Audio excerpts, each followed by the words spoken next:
একটা রাত, একটা কলম আর কয়েকটা সই। এই তিনটের বিনিময়ে ছিন্ন ভিন্ন হয়ে গিয়েছিল একটা ভাষা, একটা সংস্কৃতি, একটা জাতির আত্মা। সেই রাতের নাম 1947। নমস্কার, আপনারা দেখছেন ইতিহাসের পাতা থেকে। আজ আমরা এমন ইতিহাসের দরজা খুলব যেটা বইয়ে পড়েছেন কিন্তু কোনোদিন অনুভব করেননি। আজকের গল্প বাংলা যেদিন ভেঙে দেওয়া হয়েছিল। এক সময় বাংলা ছিল এক। আজকের পশ্চিমবঙ্গ, বাংলাদেশ, বিহারের কিছুটা অংশ, এই সব মিলিয়েই একটা পরিচয়, বাঙালি ও বাংলা। হিন্দু মুসলমান নয়, ভাষায় ছিল পরিচয়। রবীন্দ্রনাথের গান, নজরুলের বিদ্রোহ, গঙ্গা পদ্মার ঢেউ, সবকিছু মিলেমিশে ছিল।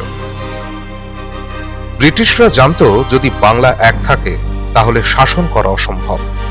তাই শুরু হলো ডিভাইড অ্যান্ড রুল পলিসি। ধর্মের নামে রাজনীতি, রাজনীতির নামে ঘৃণা। একদিকে কংগ্রেস, একদিকে মুসলিম লীগ, আর মাঝখানে সাধারণ মানুষ, যাদেরকে কেউ জিজ্ঞাসা করেনি তারা আসলে কি চায়। একজন মানুষ যিনি কখনো ভারতে আসেননি, যিনি বাংলা ভাষা জানতেন না, তার হাতেই তুলে দেওয়া হলো বাংলার ভবিষ্যৎ, যার নাম স্যার সাইরিল র্যাডক্লিফ।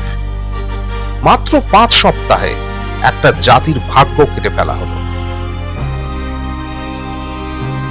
কোনো গ্রাম এপারে, কোনো নদী ওপারে, সব ঠিক করা হলো টেবিলের উপর রাখা একটি মানচিত্রে। মানুষ নয়, শুধু দাগ। 14ই অগস্ট, 15ই অগস্ট, কাগজে স্বাধীনতা, আর রাস্তায় রক্ত। ট্রেন ঢুকছে স্টেশনে, ভর্তি লাশ। মা হারাচ্ছে সন্তান, সন্তান হারাচ্ছে মা। এক রাতেই লক্ষ লক্ষ মানুষ শরণার্থী হয়ে গেল, যারা জন্মেছিল নিজেদের ঘরে কিন্তু মরল ভিনদেশী হয়ে। কলকাতা রইল ভারতে, ঢাকা গেল পূর্ব পাকিস্তানে। এক ভাষা, দুভাগ, এক ইতিহাস, দুটি পাঠ্য বই। বাংলা শুধু ভাগ হয়নি, ভেঙে গেছিল বাঙালির মেরুদণ্ড, যেই ক্ষত আজও শুকায়নি।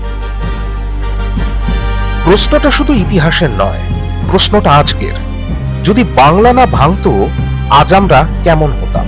এই প্রশ্নের উত্তর হয়তো ইতিহাস দেয় না, কিন্তু ইতিহাসের পাতা আমাদের প্রশ্ন করতে শেখায়।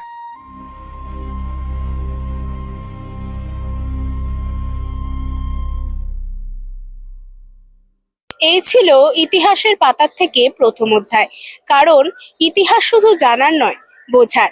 কারণ যে ইতিহাস ভুলে যায় সে ভবিষ্যৎ হারায়।